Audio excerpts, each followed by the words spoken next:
Hmm.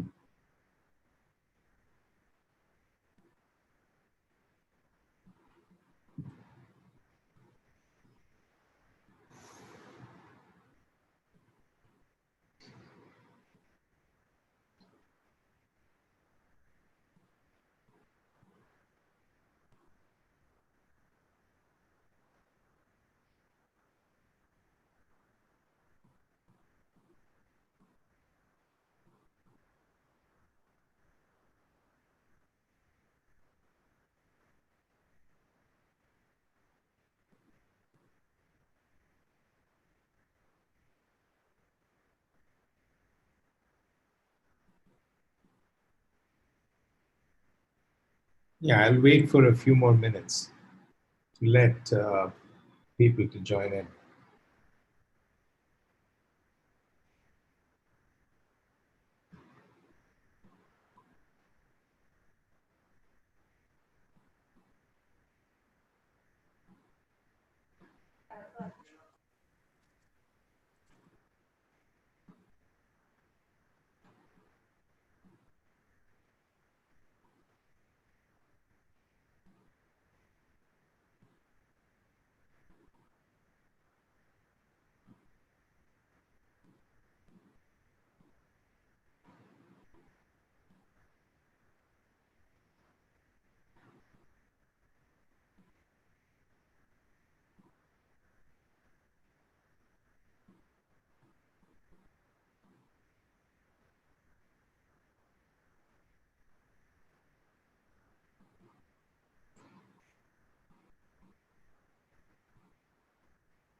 Sir, I had some question regarding assignment. Go ahead. Madhukar is here as well. Okay. So what I observed was I was not getting good accuracies with two hidden layers of some neurons around 20 each. I was not getting good accuracies there. I was getting some 70% on training and 60% on testing. Hello. Yes, I Yeah. heard you. So, what is your question? So what I did was I just included a single hidden layer of 100 neurons and then I started getting good accuracies. Um, So can I do? an additional single layer. And also verification was also very fast with single hidden layer. Otherwise, it was taking very long time. I see. So, as opposed to single hidden layer with 100 neurons, as opposed to Yeah, with two hidden layers, it verification is also slow, and I was not at all getting good accuracies. hmm, So I just changed that to one hidden layer uh, with 100 neurons, and got some good accuracy. I got some 85 on training set and 70% on testing.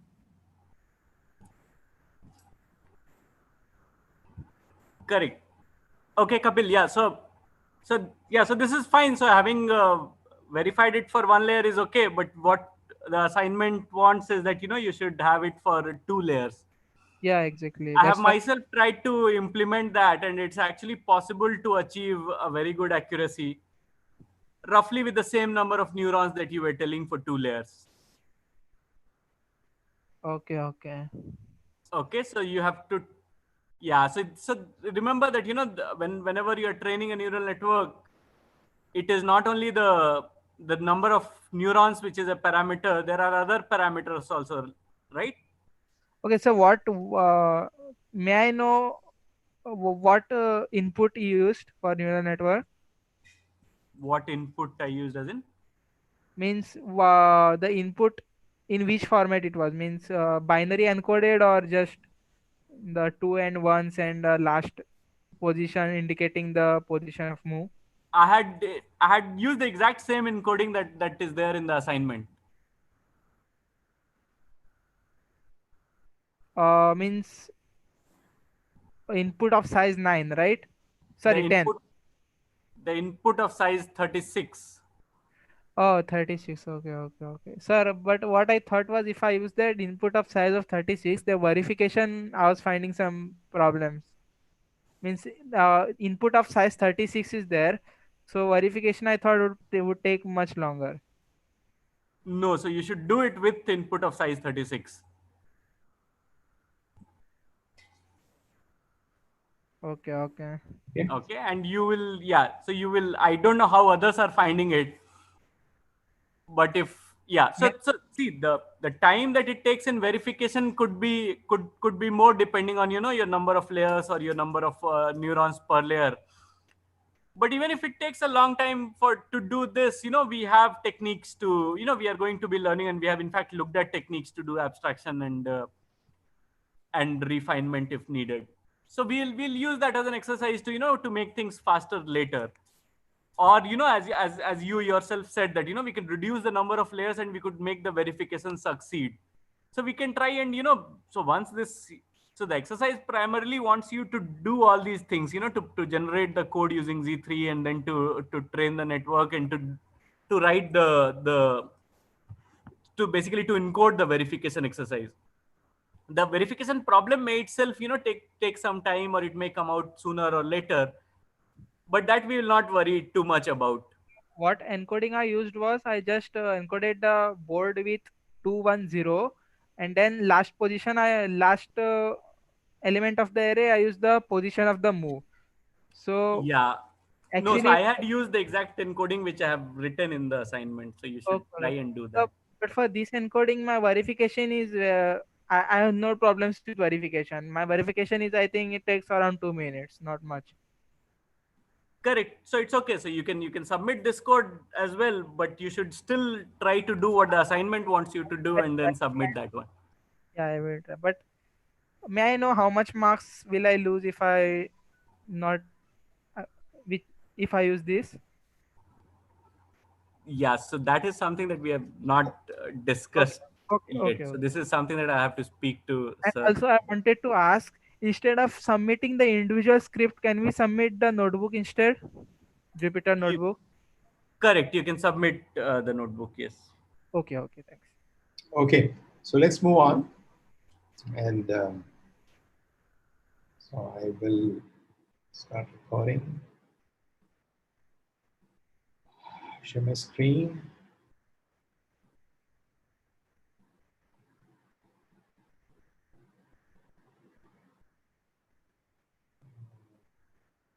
I'm hoping to, yeah, I want to reserve some time towards the end for possible discussions on project.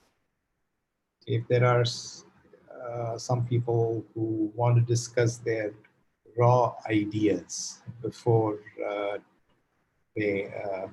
before you write your proposal, even if it is raw. So let me see how it goes. So I'm going to, last time we saw the congruence closure um, algorithm for deciding the theory of equalities over uninterpreted functions. I just want to tie some loose ends quickly there. There was some questions and clarification that Diganta asked, which I want to clarify again and quickly, and then move on to this procedure for deciding combination of conjunctive theories, which also relies on propagation of equalities. Okay, so much like what the congruence closure algorithm did. So the main thing that all the CCP, the confusion and the questions there were about how in the data structure later on that we saw how CCP was used. And the purpose of CCP, that field, was primarily to propagate, compute and propagate congruences. Okay, so when you want to do congruence, propagate congruences, what you'll have to do is for every T1 and T2 being merged, you look for all pairs of terms in the original formula, which are of this form, f, you know, where T1 appears as an argument for one of the terms, and T2 appears as argument for another term, where the both the function symbol at the outermost level in both the terms are the same. And then you want to merge the those two the classes these two terms belong to. Okay? Therefore, in doing this, you will have to search all terms in which T1 and T2 appear as an argument of. Okay? And that you will have to do in your you know, for all terms that appear in your formula. And that is the reason for, and that can be quite expensive unless you keep some fields to quickly get to all the terms. And that's where, that's what that thing was meant for. Okay, so that's one that I wanted to explain. Okay, and then now we get to CCP. That's exactly what CCP does. What CCP is, the field, it for the representative of a class, in that node, it keeps the pointer or the node ID of all the terms in which every term in that class appears as an argument of. Okay, so and that's what. So by looking at these CCP entries, you can quickly get to the term that a member in that class is a part of. Now, for example, here A appears as an argument to f of AB, so that's why it maintains node 2, and f of AB, which is in the same equivalence class as A, appears as an argument to f of AB, and that's why it keeps 1 and 2 here, and similarly for 2. So that's the purpose. Okay, so I hope you understand that. So here is where the question that Diganta posed was, if it matters, okay, this one is the union, right? It unions two equivalence classes into one. The question was, here you have to pick a new representative and then point all the find pointers to that new representative, and also union the two CCP fields. The question that Diganta raised was, if it matters, which of the two nodes that you choose to make the as the new representative for the new union class. Actually, it does not matter. Okay, so I thought about it and checked. It does not matter. You can choose arbitrarily any one of the new ones, but from an efficiency point of view, I think it makes sense to choose probably one that has more things pointing to. Okay, so that might make sense from a efficiency point of view, but otherwise you don't. It doesn't matter. So that's a clarification that I wanted to make. So does that answer your question, Diganta, and the rest? Yeah.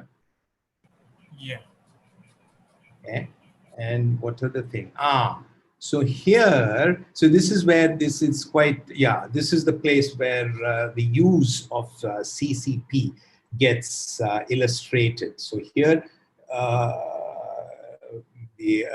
you're trying to merge the class, okay, for f of AB, the class f of AB belongs to, which is by itself here, and A, because of this equality, okay? And this is when, after you union the two things, you have to now propagate the congruences. When you do that, then you will look at 1 and 2, which are the CCP fields of these two prior to merging. And then you will have to search for all terms that node 2 is a part of, okay?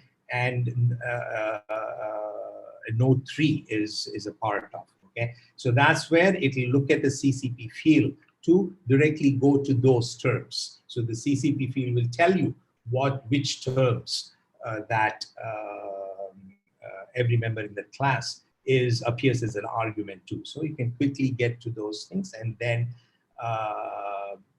merge those things. In this case, it's 1 cross 2. So P1 and P2. P1 is 1 and P2 is 2, and therefore it will look for the two terms that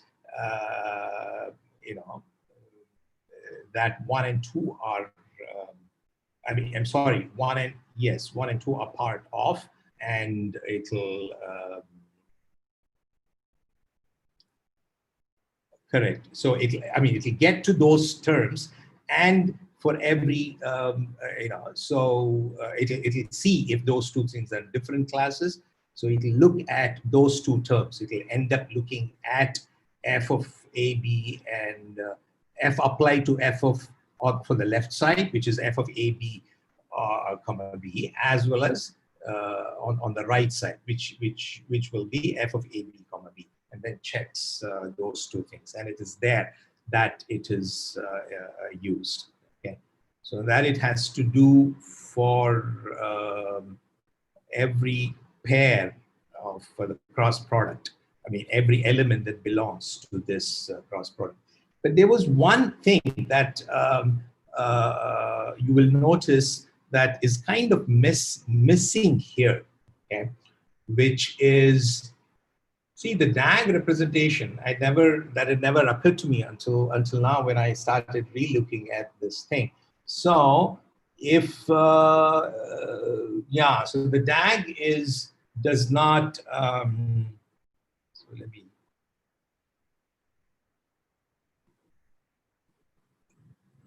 Start video in case that you want. Yes. So when you represent it purely as a DAG, the order of the arguments is not exactly encoded. Okay. So if indeed f of here, f of AB as well as f of BA appear as two distinct terms, then you will have to, your representation will have to take care of that. Okay.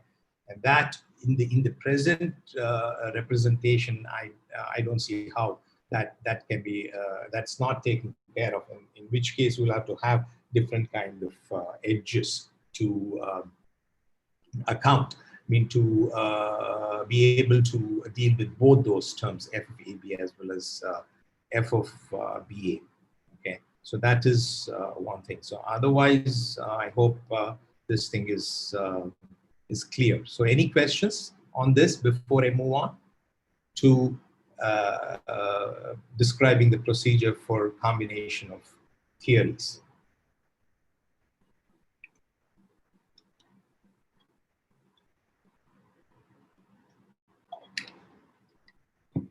Okay.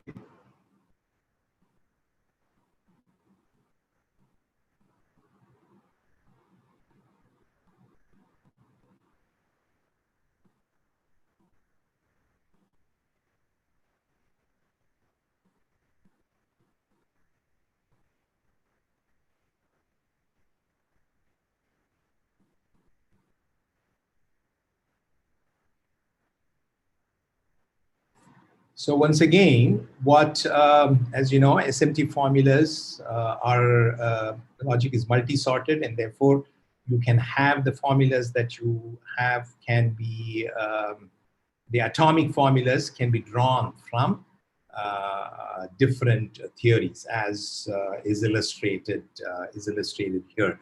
For example, looking at the formula, the last formula here, this is a combination of linear arithmetic, since x, y, the plus, 0, etc. are drawn from the theory of arithmetic, and f here is uninterpreted, okay? And as you can see, f, the functional symbol f and plus and minus are all used in are mixed together. So the question is, so the way that the semantics, the satisfiability semantics is defined is that this formula should be satisfiable in all the models of the combined theory. So this this decision procedure that I'll be describing will exactly answer that question for the conjunctive fragment, when for a conjunction set of formulas which are just conjunctions drawn from different theories, where all the expressions are mixed, and the atomic formulas can be drawn from different theories as well. So that is what I'll be describing. So, and this one, it is this algorithm that is described in the book, as well as what I'm presenting here, is due to Nelson, two people, Nelson and Oppen. There's also a slight variant of this one due to a person called Shostak. That's called Shostak's procedure, which is a little bit more complicated than Nelson and Oppen's, and but this one is much simpler to understand. So that's what we will be looking at. So what you have is, this is the combination solver procedure for the combination solver. So it takes the theory 1, which consists of its signature and its axioms, and assuming that there is a solver for the conjunctive fragment of theory 1. Okay, and similarly for a bunch of theories. Okay, then what this combined solver has to do is it has to solve formulas in the theory which is the union of all those things, of all the individual theories with signatures, combined signatures, as well as the combined set of axioms, which means that these formulas will have to be satisfied by all the models of all these theories, okay, simultaneously. Yeah, so the procedure will be described for the case of 2, where you have 2 theories, but that can be, it will be obvious as to how to generalize it for an arbitrary number of theories. Okay. So here is the thing. So the somewhat surprising result is the combination problem, decision problem for the combined theory is undecidable, even when individual theories are decidable. Okay? And furthermore, it becomes decidable under the set of restrictions called Nelson and Oppen restrictions. And these restrictions vary between Shostak's procedure and Nelson-Oppen, but Nelson-Oppen's restrictions are what we will be looking at.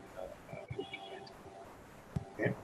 So first, I'll describe the the restriction, okay, and then we'll get to this, why this restriction is relevant towards the end of the lecture. So like I said, both are decidable, quantifier-free conjunctive fragments, which means that we only support conjunction of formulas for now. So, the combination of theories always supports conjunction of formulas. The Boolean, any arbitrary Boolean combination is done at the DPLL level, which we will discuss in the next class.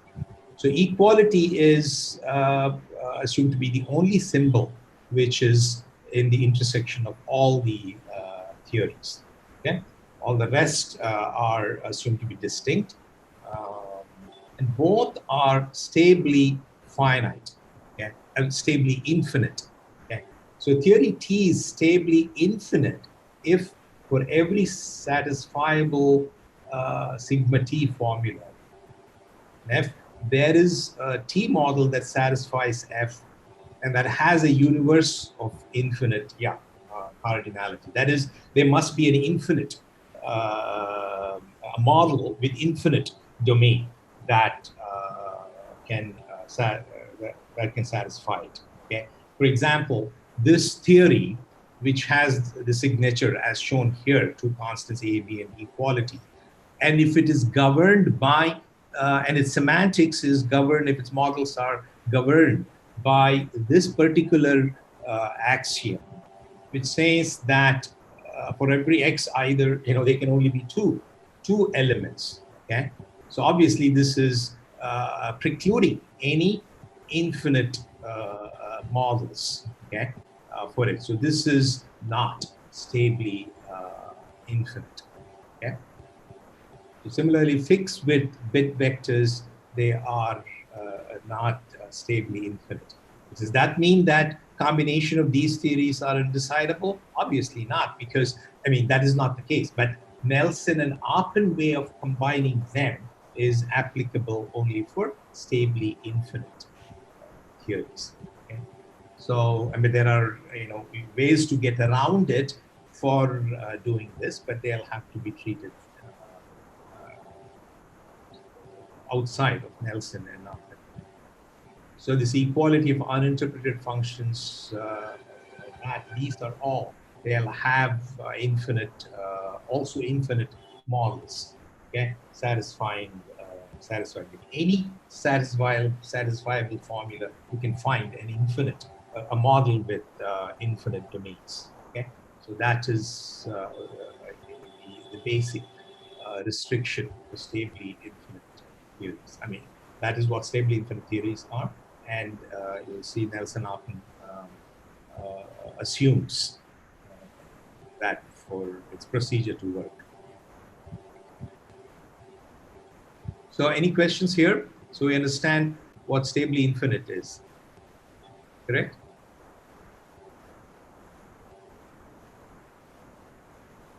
Yeah, things that whose so in those theories that whose models are required to be finite are not stably infinite.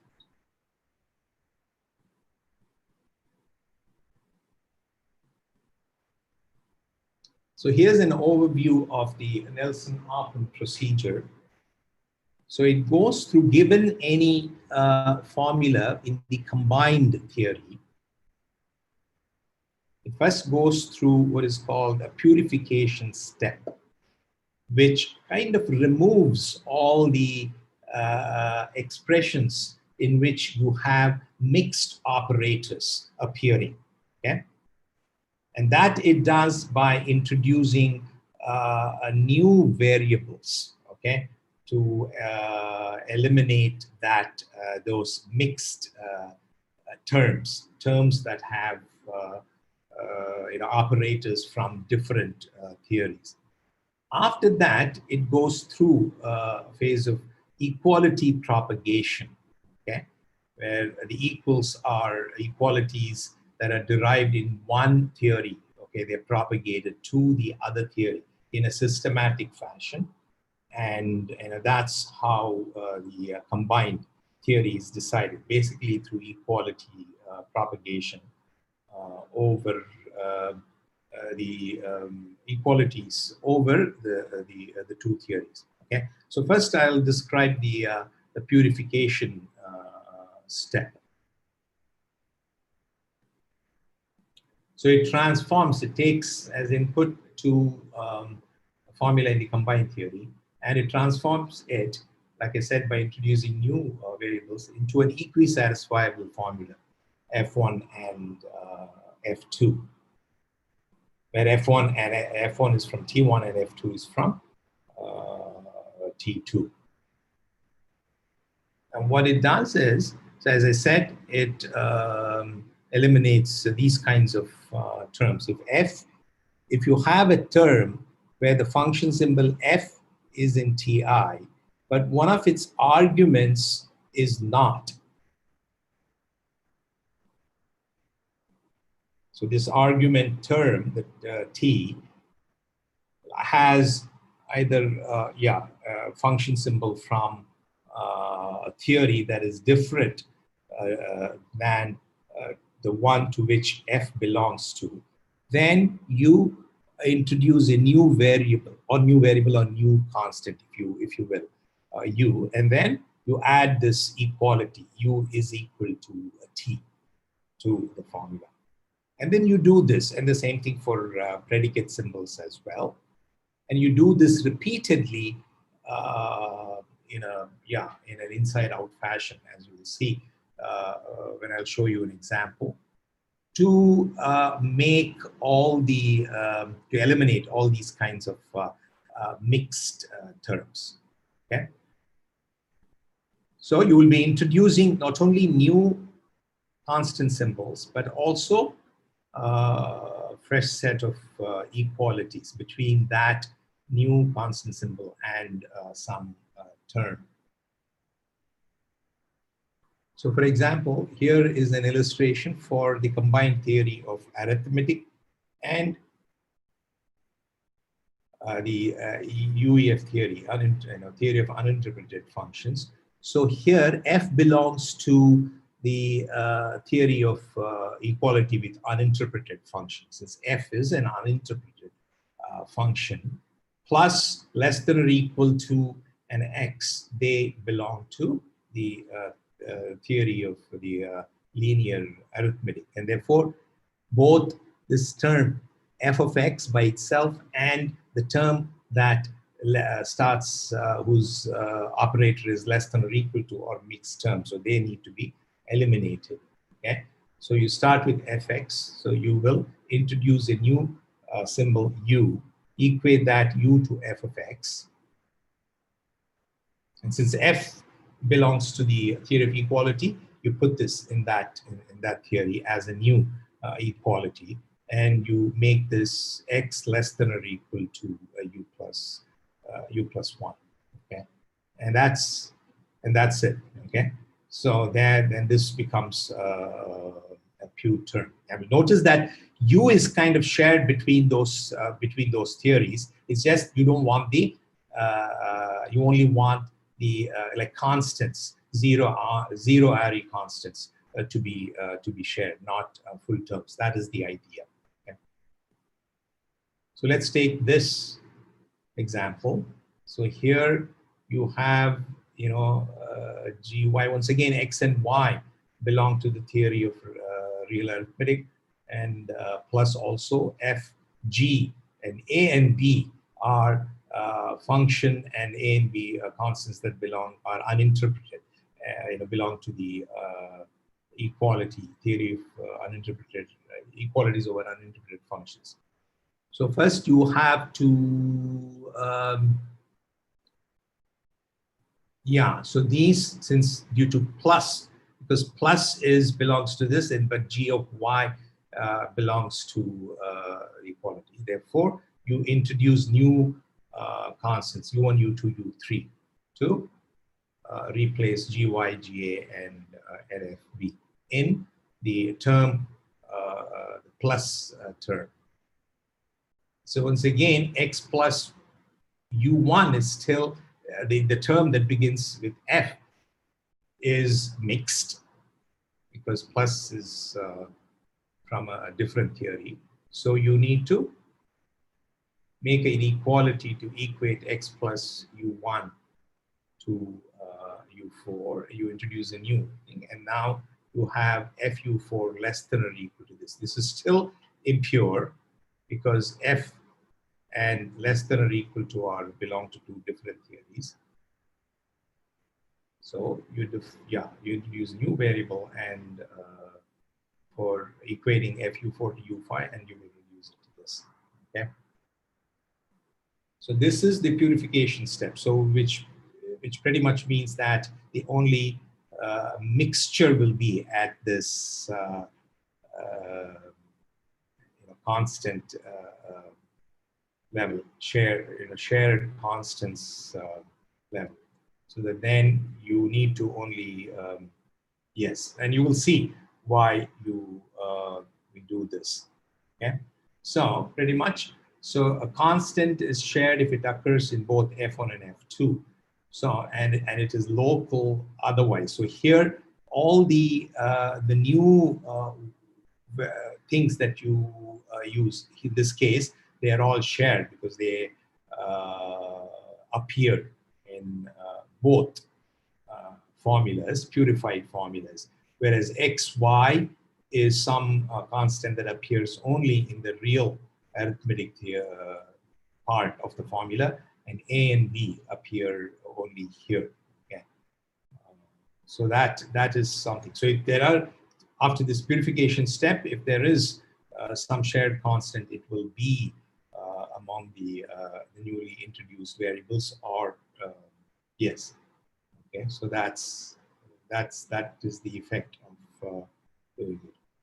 So what do you do after this purification step? Then you propagate equalities. Okay, and that's how the procedure is defined as whatever new equalities that you can infer by running the solver on each solver. You will see you will have to propagate it to the other theory as well. Okay. Well, this equality propagation, the way that you do it is dependent on whether these theories are convex or non-convex, which is once again another technical definition. So we will, because the equality propagation, the way you do it, it depends on whether it is the theory is convex or non-convex. So let me introduce the, so is the purification step clear? So are there any questions on the way purification is done?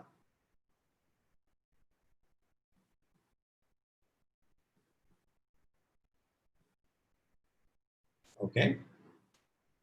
Yeah, let's assume that is clear.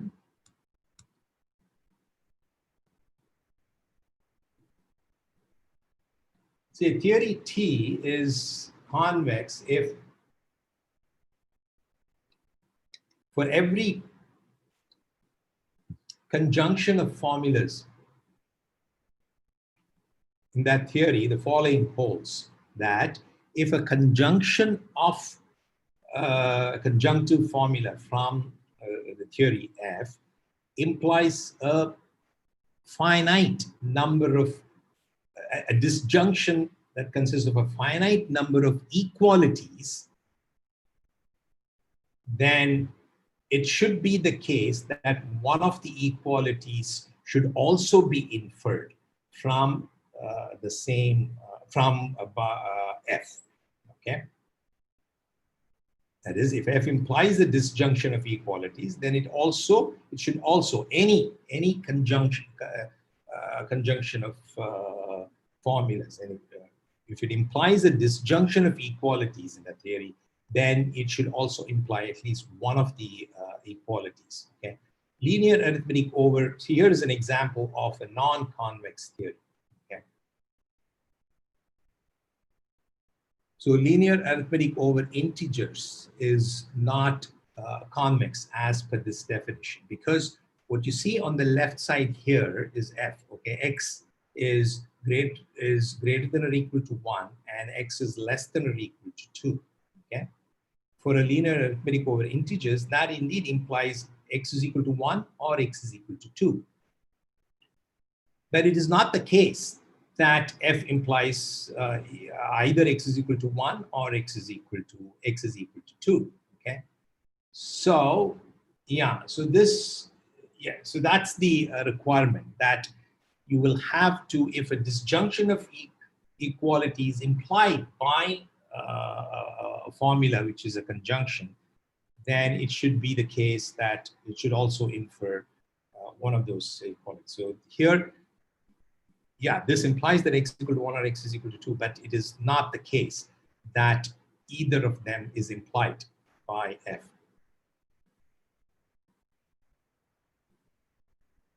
See, as opposed to this, a linear arithmetic is convex, okay? Because, firstly, is the definition clear?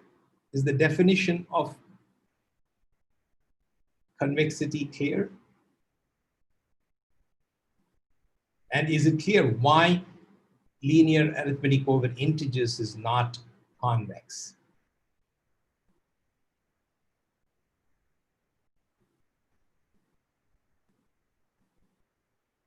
If that is so, why do you think linear arithmetic over reals is convex?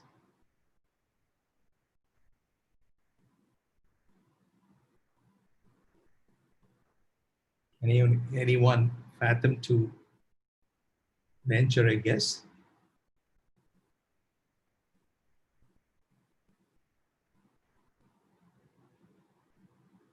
Say it's because any conjunction of inequalities over linear arithmetic will never have, okay, because in between two numbers there are infinite number of reals. So any set of inequalities over linear real arithmetic will always end up permitting infinite disjunction, okay, and one of which will always be equal, okay, and it will be because there are infinite number of possibilities between two numbers, okay, and that is the most critical thing, okay, that makes something convex or not convex. And the reason real arithmetic is convex is for that reason, okay. So this, I mean, here, for example, for this one between 1 and 2, I mean, if this is 1 and 3, say, even between 1 and 2, if X is ranging over reals, it is never the case that, you will have, fine, I mean, there is infinite possibilities, okay? And therefore, you can always have X is equal to 1, 1.1, etc., etc. There's infinite number of, things, okay? Whereas here, pretty much, you will see that you will have to have separate arguments for each of these cases. And how this will be relevant will be clear when I describe the procedure. So just keep this in mind, this convexity. So equality propagation, which will be done by the Nelson-Hopf procedure, will be different for the way that you do for convex and non-convex theories. Okay, so first I'll show you the decision procedure for convex theories. Okay, and see. So what are we trying to do? So first step, we are trying to prove conjunction of formulas drawn from these two theories. Okay, it's only for the conjunctive fragment. Remember that. Okay, the first step is to purify F such that the sharing is only at the constant level, with the after adding a whole bunch of equalities to the different formulas from the theory. So you can clearly separate these things into disjoint set of disjoint set of conjunction of formulas from each of those theories, where the sharing is only at the constant level. Then what you have to now is deciding this F1 and F2 require that each of them will have to be satisfied simultaneously by the combined theory.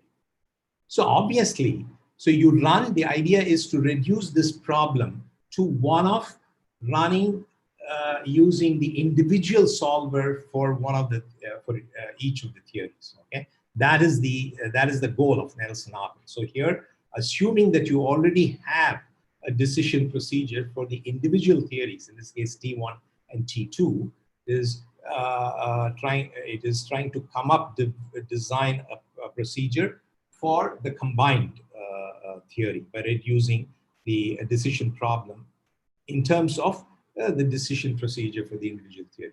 So the next step is, after purification, is to run the T1 solver on F1, because this is now completely within the theory of T1.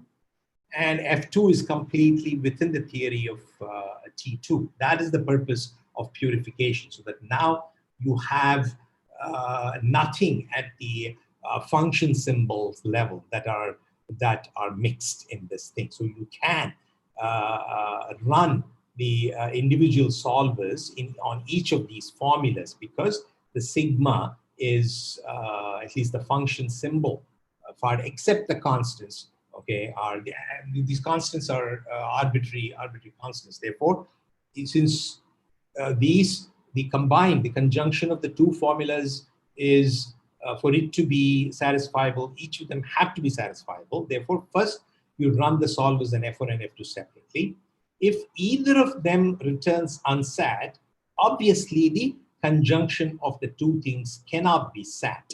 Therefore, you can declare it as unsat. So if either of the theory solvers, T1 on F1 or T2 on F2, returns unsat, then you can declare that the combined formula is unsat, because conjunction requires that both of them have to be solvable. What if, okay, so that is quite clear, okay, isn't it? Okay, because they'll have to, if either of them is unsat, then it is unsat. The question is, if both of them are satisfiable, this is where equality propagation comes. So I'm raising the question, if both F1 and F2 are individually satisfiable in their respective theories, then is F, that is the conjunction of F1 and F2, satisfiable, okay? So obviously it is not, because there are examples, otherwise you wouldn't be needing to do any extra work. To see why that is the case, look, consider this formula, okay? So you have, in all these examples, I'm drawing from the combined theory of equality over uninterpreted functions and arithmetic, okay, linear arithmetic. So if x is equal to, you have this thing, x is equal to 1 and x plus y is equal to 2. So now, so this is obviously, it's already in purified form. So x is equal to 1 and x plus y is equal to 2 is the arithmetic theory part of it. Fx not equal to f of y belongs to the equality over uninterpreted function. So this part, they are individually satisfiable, okay? Because if you consider fx not equal to fy separately, you can always find interpretation for x and y and f to make this inequality to be to hold in the theory of equality over uninterpreted functions. Similarly, here it is this is satisfiable over linear arithmetic. But you see, but the satisfying instance of this requires that y should be equal to x, because this is holds only if y is 1. Okay. Now, if x is equal to y, then you will see that fx not equal to f of y does not hold anymore due to congruence. That's why. So you will have to propagate equality, just because the two sides, two formulas, the two purified formulas, which which you separate the two things, if they are individually decidable by their respective theories, it is not the case. They're satisfiable. Therefore, that, how do you handle that? That is why you do equality propagation as the third step. Okay. So after step 2, if you have not exited the procedure, you will be in a state in which both the F1 part is individually satisfiable by T1, F2 is individually satisfiable by T2. Now here you ask if there are shared constants x and y. For all the shared constants between the two partitioned formulas. So if there are equalities that are inferred by Fi, but that equality is not there. It is not there in the, it is not implied. I mean, it is not there in the other part. Then you add that, because these are shared constants. Therefore, they are the constraints of the shared constants have to be met by both the formulas. Okay, and that's the one. So you'll only try, by purification, the only things that are shared are these constants. And so you try to infer equalities over those shared constants, and if they are not there in the on the other side of the formula, you propagate them. Okay, that's what this thing does. If x is equal to y is inferred by, say, f1, then you will add that to the other part of the formula, and then you keep doing this until you get sat or unsat. Okay, then I mean, either when you repeat this, either at some point due to the propagation of these equalities, the thing becomes unsat. Okay, one of the solvers give unsat, in which case you return unsat. If not, if at the end the you end up after all the propagations and the propagation ends, you still have not got unsat, then you just return sat. Okay. Yeah. So the example that I showed before, will be handled through this equality propagation. Okay. So I will show. I mean, hold on to your questions. Okay, so I will show one example. After that, if you have any questions about the procedure, please ask me. Okay.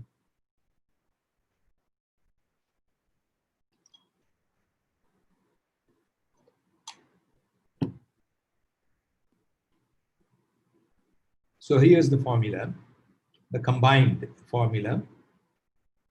And now, after purification, you have these two partitioned formulas.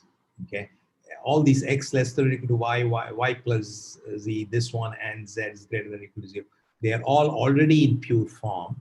It is the first inequality that has a lot of impure mixed terms, impure terms, and therefore that is done by introducing new constants. So you will have u and v introduced to denote fx and fy. So that will make u minus v. And since u minus v appears as an argument to f, so you'll introduce a new constant there, w is equal to u minus v. So what you have is these pure, formulas over pure terms. So this will completely belong to the theory of equalities, and this one to linear arithmetic. So you run the solver for linear arithmetic on this f1 on the left side and equality on the right side to see if they are unsat. So actually, this individually they are not unsat.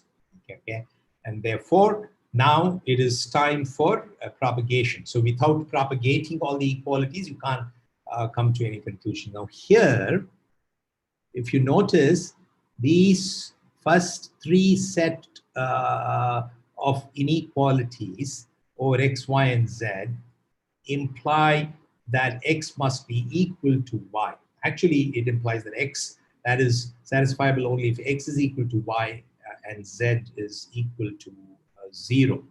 Okay, so we'll, you can see that y is greater than or equal to x. Here, if z is non-negative, but still you want x to be greater than or equal to y plus z, then x must be equal to equal to y. Okay, so as you can see, this procedure, Nelson-Hopkins procedure, assumes that the individual solvers that you have, theory solvers, are able to give you all the equalities that are inferred by conjunction of the atomic formulas belonging to that theory.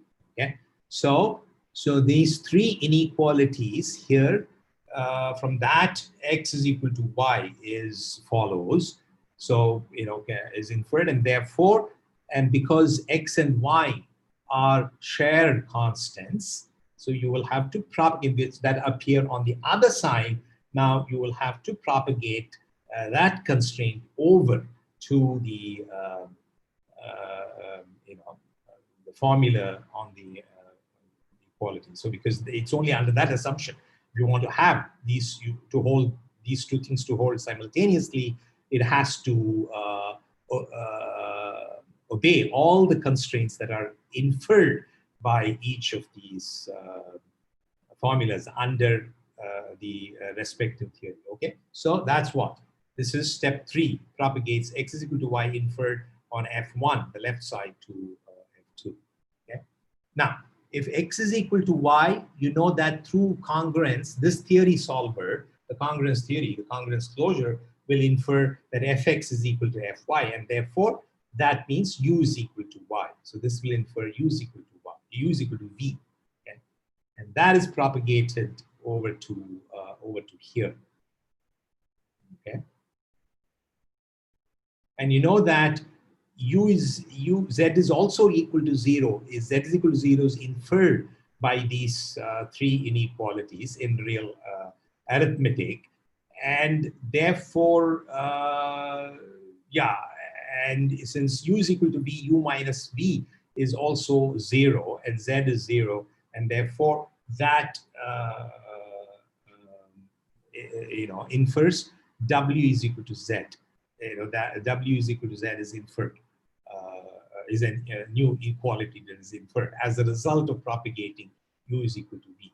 Okay, now you propagate that back into the equality side here, and now with this is propagated, you get unsat here.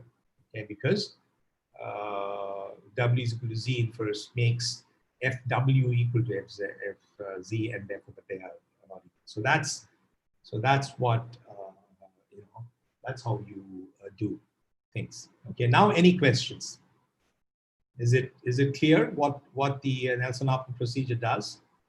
Just propagate. I mean, after purification, all it does is it uses the individual theories to check if either of them side is unsat. If not, it generates all the equality inferred by one of the formulas, and then repeatedly propagates it to the other side, okay, until you get a sat or unsat.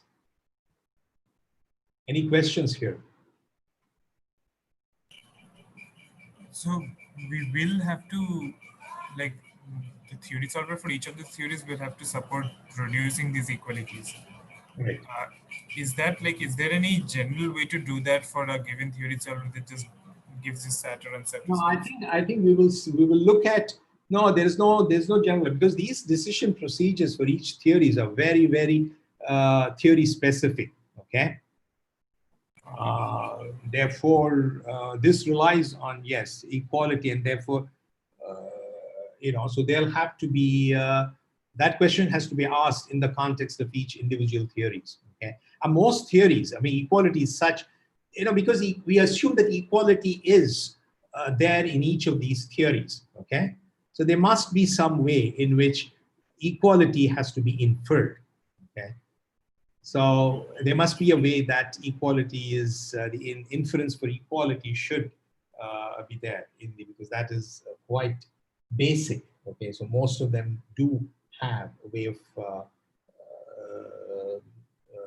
deciding equalities, because equality, they'll have to do their own equality propagation internally somehow. Like, as in, they would, if they support equality, they would have to support some form of congruence closure. Correct. That's true. So even if that is, if it is, see, since the equality that you want to propagate here are only over these shared constants, okay? So you can kind of enumerate, okay? So the only question will be, I mean, your question was about whether equality inference is supported by individual solvers. That is more likely than not to be supported. The question is, what equalities do you infer? Because there are so many equalities, right? Over, but that is not like in completely pie in the sky. So because after all, it has to be equalities, and you're now restricting yourself to only, the only equalities that are relevant here are those between shared constants. So you can actually, in the worst case, pick those equalities, ask them if this is equal, this is equal, this is equal. Okay. You can pose that question to the solver and then see which ones are equal and which ones are not, and then you can propagate them. Okay. Yeah. So that's why this is still doable. Okay. Any other questions? Okay. So here is another example. Yeah, this is over integers, I guess. So here they're already in, the only thing is 2 is a constant that belongs to theory of arithmetic, and therefore you need to get an equality, and you introduce a new variable. So 2 is a constant that I'm assuming belongs to the theory of equality. Therefore, 1 and 2. Therefore, it introduces two new variables, Z1 and Z2, and it makes that. Otherwise, the rest of the things are in form. So here, there's nothing. If you look at the right side, it's just a bunch of 2 inequalities. It's already sat. So is this, okay? So it's just saying x is greater than or equal to 1 or x is less than or equal to 2. So there's nothing more to propagate. So each of them is, this is the case when I'm saying where it does, I'm sorry, this example is a non-example, okay? So this one, the question is, I was assuming in the thing that if the procedure after propagating all equalities does not result in an unsat, that it is sat, okay? But that is not true. That is true. I mean, coming to the conclusion that when you reach the fixed point of equality propagation and you still have sat, individual sat, that you can conclude sat on the combined formula is true only for convex theories. And that's why you need to distinguish between these two cases. And here is the example that shows why you cannot conclude that it is sat for non-convex theories. Okay, so here, see, I mean, for each of the cases, this will say either x is equal to 1 or x is equal to 2. Okay, but it is not the case that each of them is necessarily inferred by these things, okay, by this set of the original formula. But so you have to propagate the individual. So the disjunction of x is equal, this infers x is equal to 1 or x is equal to 2. You know that is true. But individually, they are not inferred as equality. Okay. Unless it is convex. Therefore, in this case, you will have to end up either propagating disjunctions, okay, which is very, So do you understand why? Because x is equal to 1 and x is equal to 2 cannot be inferred, okay, because we were relying on inferring equalities, okay, although it is the case that x is equal to 1 or x is equal to 2 is true, but individually you can't infer x is equal to 1 or x is equal to 2 because of the non-convexity of the thing. So therefore, here you have, a disjunction of equalities inferable, but unfortunately, that the individual equality is not the case, and therefore, as long as you are able to infer individual equalities in a complete sense, in theory, that you can do in a convex case, whereas here you cannot do that, and therefore you will have to have a way of propagating these disjunctions, so these individual equalities inside a disjunction that is inferred separately. Okay, so for non-convex theories, you will have to do some additional work, and just you can't infer satisfiability at the end of equality propagation. Is this clear? Is this example clear? So is Z a non-convex theory or a convex theory? Or for integers, if x varies over integers, is the linear arithmetic theory convex? For integer, it is not convex. For integers, oh. For integer, it is not convex. For reals, it is. Because, see, as you can see, here the x is greater than or equal to 1 and x less than or equal to, if x for real, it gives you an infinite number of things, equalities to choose from, okay? And you can see this, you can always make it not equal, okay, if you have an infinite possibility, okay? Whereas if you end up being able to infer a finite number of equalities, but yet each individually are not equal because of, I think then that is when you have. Anyway, yeah, my answer to your question is linear arithmetic over reals is convex, okay? And for that, you can, okay, I see. it is convex. It is for integer that it is not convex, and therefore you will have to do, as you might have guessed, what the additional work that you'll have to do is to do some case plus, okay, individually for all the disjunctions that you infer. Yeah, so this is what I said in words. If T is non-convex, it may imply a disjunction of equalities without implying any single equality. So we have to propagate disjunctions as well as individual equalities.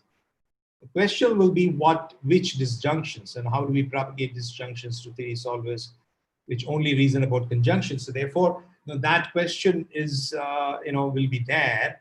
So you will have to once again, because you will have to, you can always enumerate the number of disjunctions, okay, of equalities over shared constants, and you will have to do, enumeration. Okay, this is decidable. That's all I'm saying. You can always enumerate because there are only finitely many. Because you're starting with a finite formula with finite number of constants, finite number of function symbols.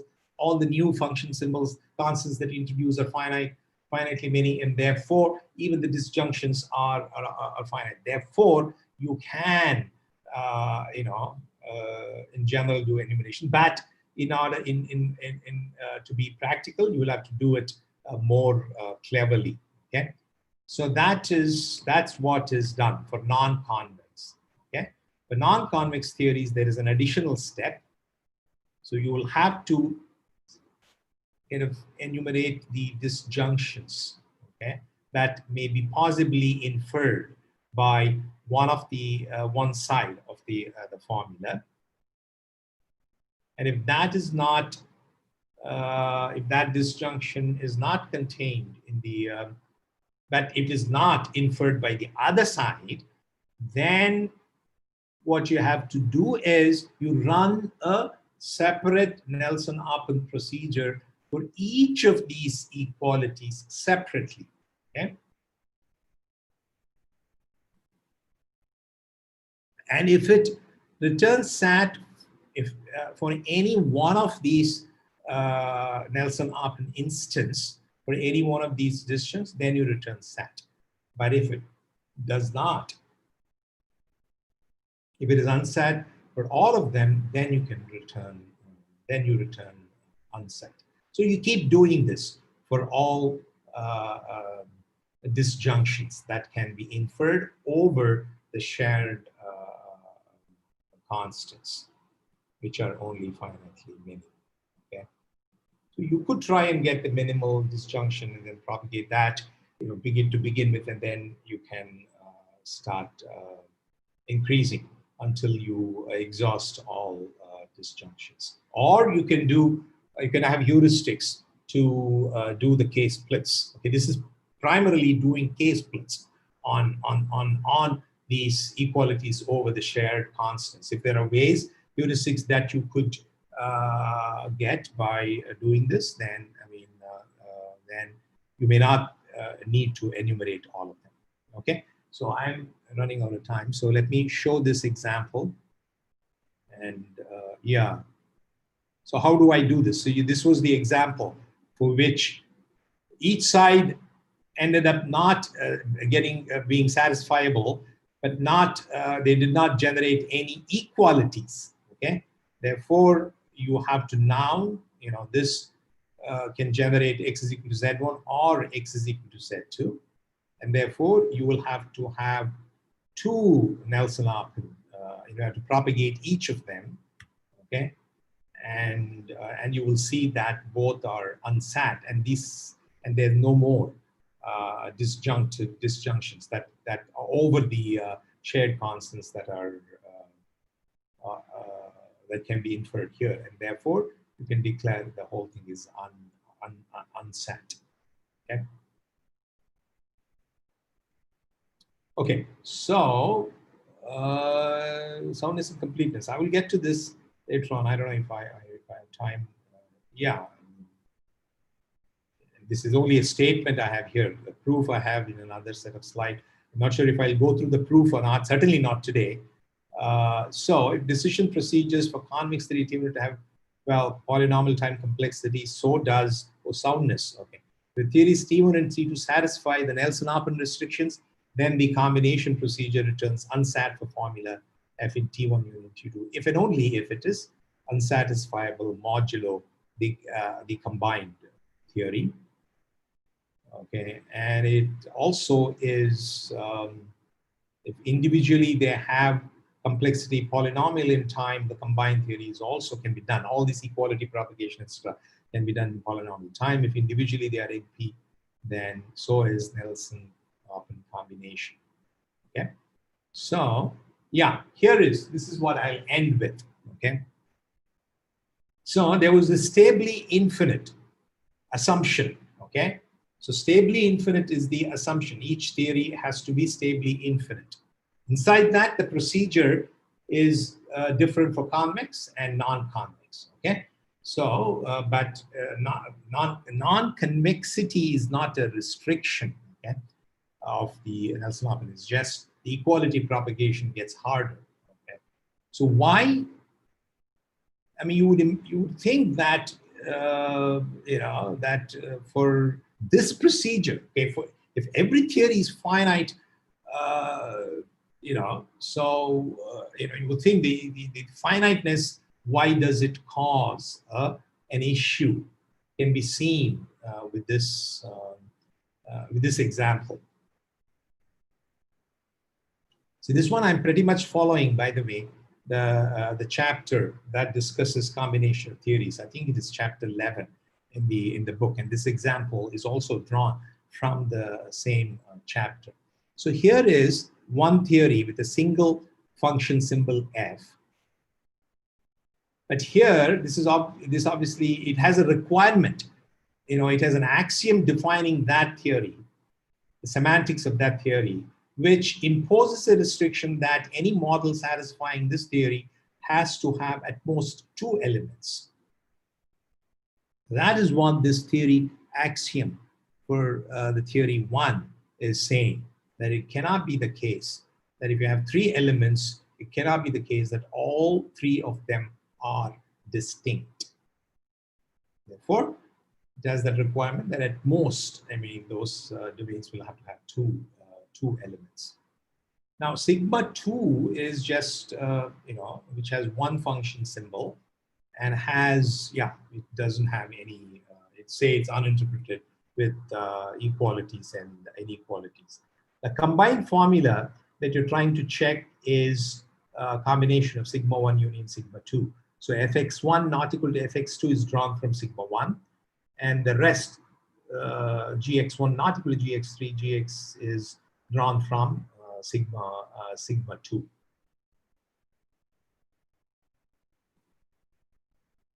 See this one.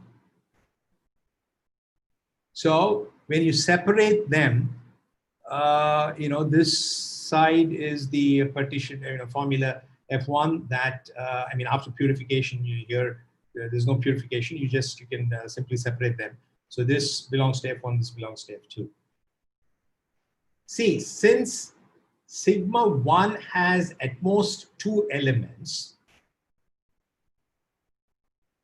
and since if x1 is equal to x2, this is not satisfiable. Okay, so for this F1 to be satisfiable individually by solver for sigma 1, x1 it has to have 2 elements. X1 should be not equal to x2.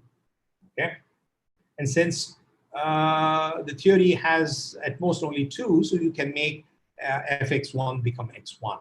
Okay, so it is satisfiable with it is satisfiable with models that have only 2 elements in their domain. Now F2 is also individually satisfiable, okay? Because here you will require, it is individually satisfiable without, separately, because it is satisfiable by a model that has two elements, okay? So you can assign x1 to something and x2 to be to something. All it requires that gx3 cannot be equal to gx1. So you can make a gx3 something else and make gx1 and gx2 to be the same.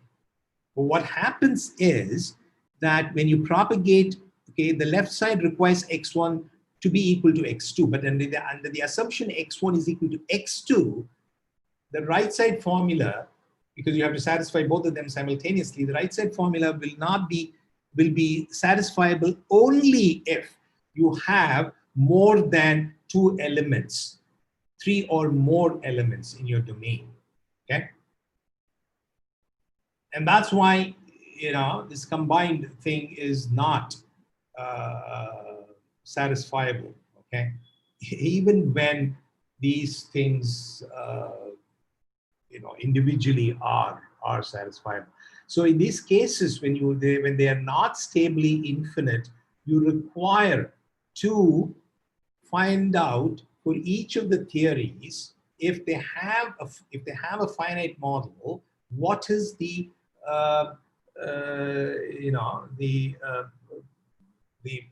the minimum model, the size of the largest model that satisfies that set of formula in the theory, in the theory. And then you will have to look for, and then you have to see if that constraint, the model size constraint, will have to be not only determined, and you will have to check the other thing under that assumption. Okay, now this problem of deciding if the size of the model, when there is a finite model, is not decidable, okay, for any arbitrary theories, and that's why this will become this assumption is required. Okay, so I'm going to stop there, okay, and ask you if you have any questions.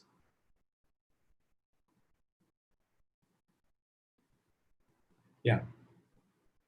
So the summary is, for stably infinite theories, you can use Nelson and Hoffman to get a decision procedure by using the individual decision procedures through equality propagation after purification. And for non-convex theories, we'll have to do case splitting. So that is the summary of the thing, and I'm going to end here if you don't have any further questions. Okay. Any questions?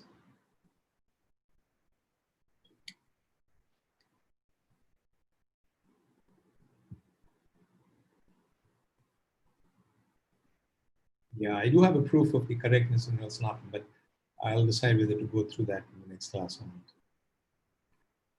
That is there in the book as well. So follow that. Okay, so if there are no questions, I want to, it is beyond 4:45. Okay, so I want to spend maybe 10 or 15 minutes, and I don't want to go beyond 5 o'clock. People, is there anybody, okay, first, you don't have to stay for, okay, first my question is, I had asked Zubin and Sahil to present their idea. Are you ready to discuss your idea? Yeah, I can talk about it. Okay, so then that is one. Is there anybody else that want to discuss their raw idea, even if it is not polished, finished, complete? Is there anybody else that is ready to go today? And I guess not. Okay. So in which case, you're welcome to hang around when we discuss, when Zubin presents his idea and Sahil. And yeah, or you're okay to leave at any time. Okay. I will record this portion of the lecture as well. You're okay with that, isn't it, Zubin and Sahil? Yeah. Okay.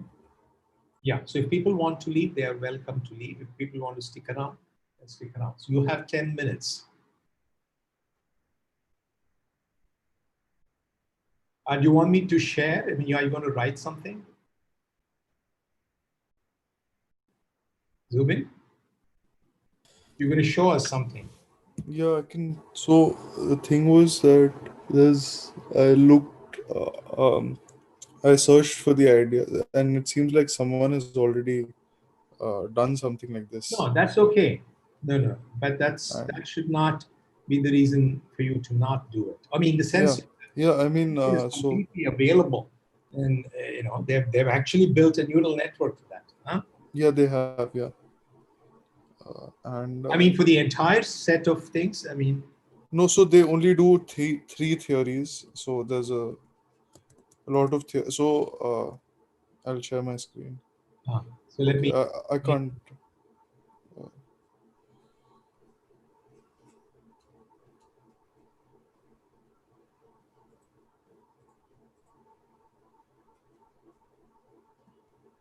Okay, so you are a co-host now. Okay, so there are a lot of theories, like so. Okay, first you have to describe what these tactics do in Z3 because people may not be. Okay, yeah. Okay, Z3 you can present these, give formulas and solve it. Why are tactics even there in the first place?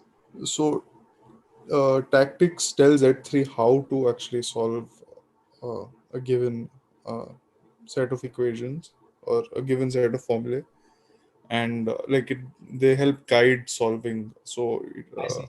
So it uses in the SMT. Okay, this is separately for each theory solver, is it? Yeah. So there are lots of theories in SMT. So one second.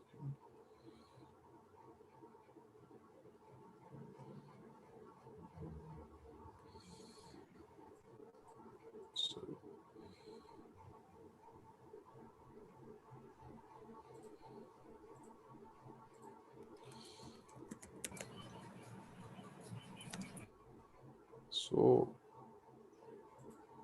there are a lot of logics. So these are all the logics. QF stands for quantify a free fragment of a certain logic, and then you can combine. So the base logics are arrays, bit vectors, floating points, integers, reals, and all of these Difference. integer difference logic. So these are different fragments of the logic, and you can combine them to build a bunch of you can basically combine them to build a bunch of logics. So there is quantify free real arithmetic, or closed formulas using linear arithmetic and arrays, with free functions also, and with restrictions. So you have all of these theories. Hmm. So tactics generally apply for specific theories. Uh, so QREC is a particular tactic that applies for QSAT, or uh, bit blast applies for SAT, or Ah. bunch of, so there are the built-in strategies for all of these uh, sublogics, and there are competitions every year, something called SMT-Com, which list a whole lot of benchmarks in each of these logics, and different solvers compete on which can solve the most and which can solve them the fastest. So Hmm. so these are all benchmarks on all of these logics. So for this logic, they have 27,000 benchmarks in 2020. They have more benchmarks in 2019. So this is a list of 2019 benchmarks. So See, the way that you use the, these tactics, you have to, in order to yeah, solve a particular formula in a particular theory or a combination of theories, you will have to yeah, figure out which tactic to use and in which order and so on, right? yeah. And you can also combine tactics. So Ah. uh, you have the basic tactic combinators, and then which applies one tactic, then another tactic, and then so on. Or else which tries one tactic, if that fails, it tries the other one. Then Correct. you have parallel versions of these. Hmm. Then you can repeat a tactic some number of times, Hmm. or you can check for some condition and apply a tactic. So you can check if your formula is in a particular logic, and if so, apply a tactic, otherwise apply a different tactic, or so on. No, this one is, it makes sense only if there are, for example, you wouldn't want to use it for linear real arithmetic because there's already simplex. Yeah, This is mainly for combining theories and so on. So yeah, for which there is no packaged, I mean, special purpose, yeah. already fine-tuned and engineered decision procedure, correct?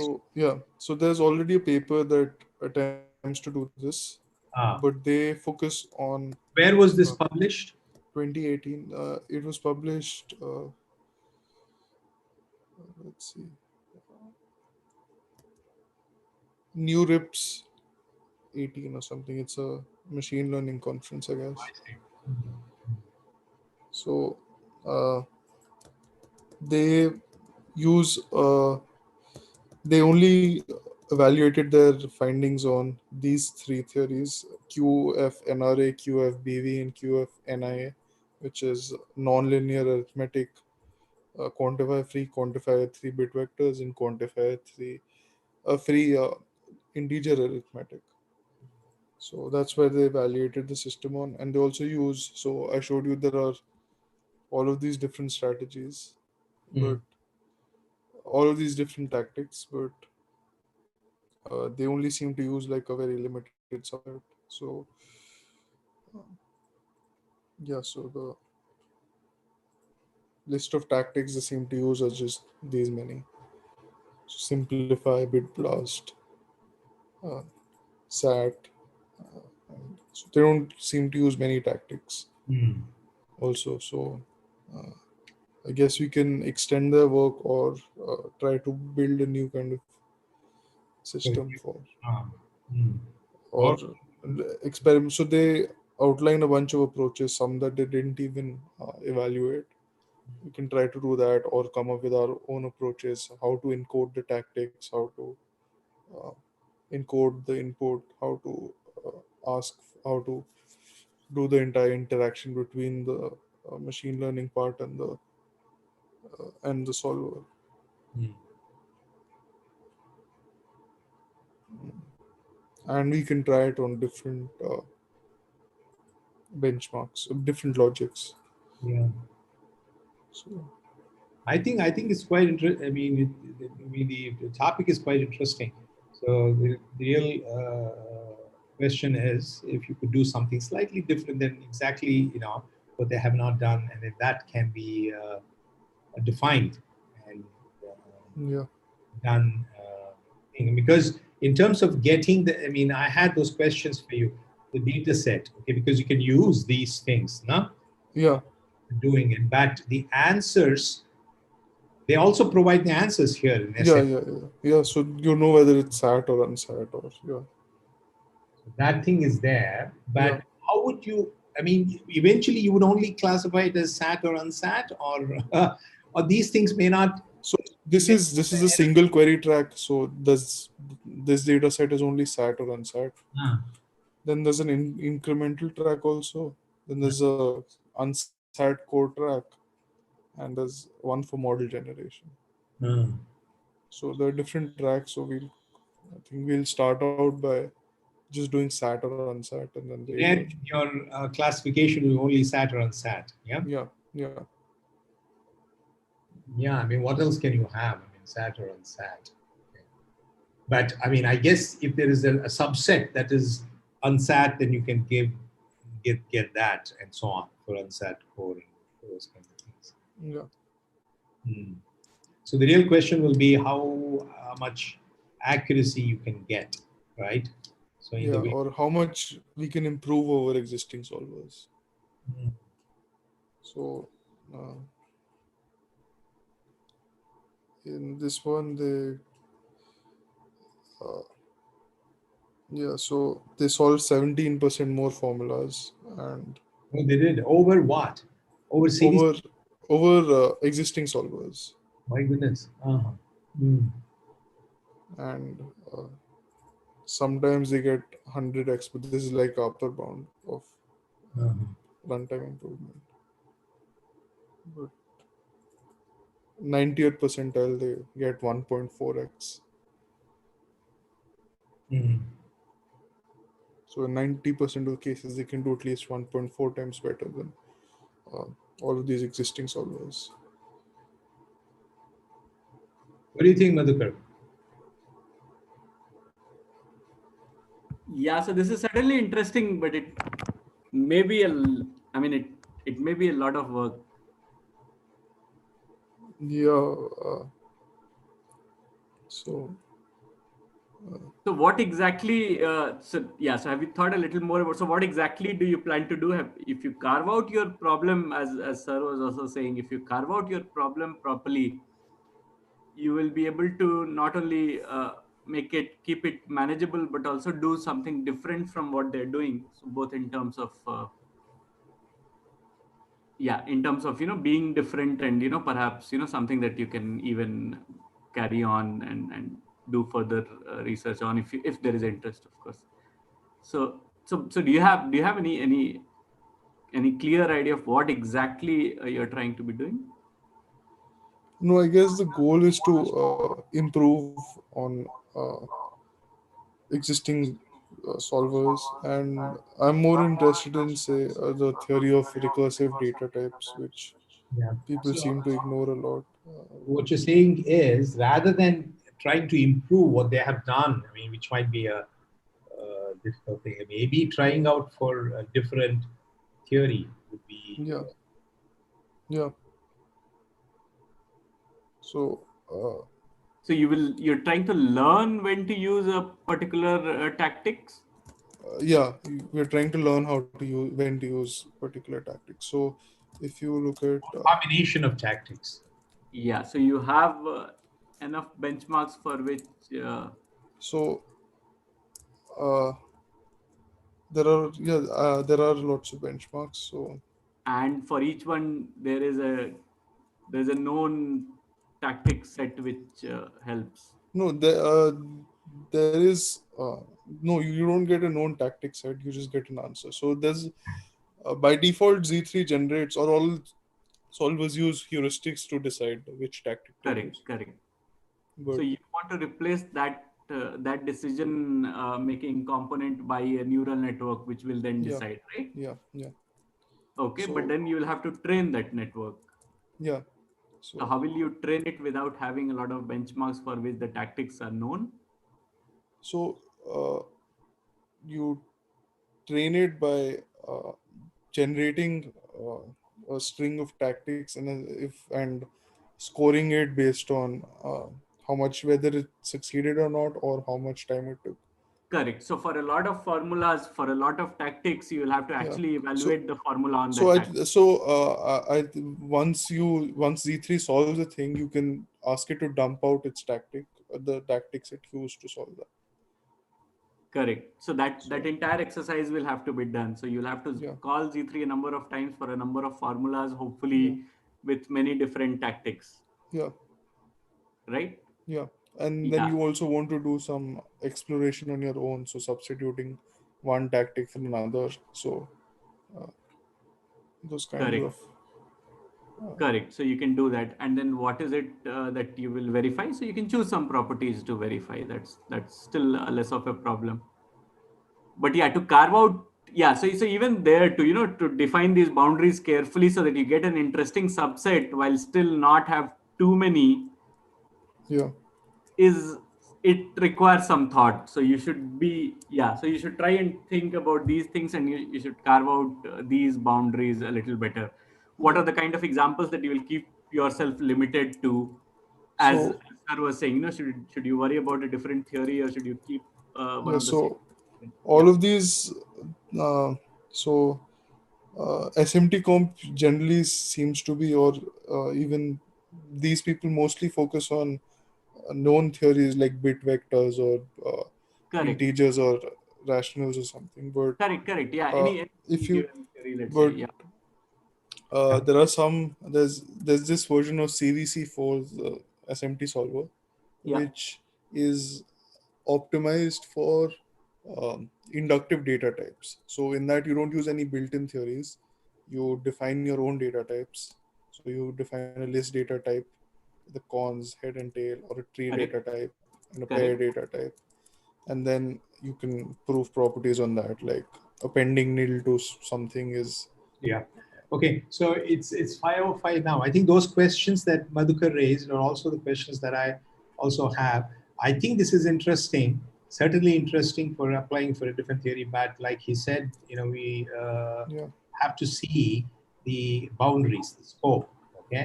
Define yeah, and how you generate the data and those things. So if that can be, if you can put some thought to it and then make a draft proposal. Don't wait till next Monday, okay, to present it. If you can give it even before that, even in some form, let's have one more discussion to see if this is worth doing. Yeah. okay. Okay. Any other questions?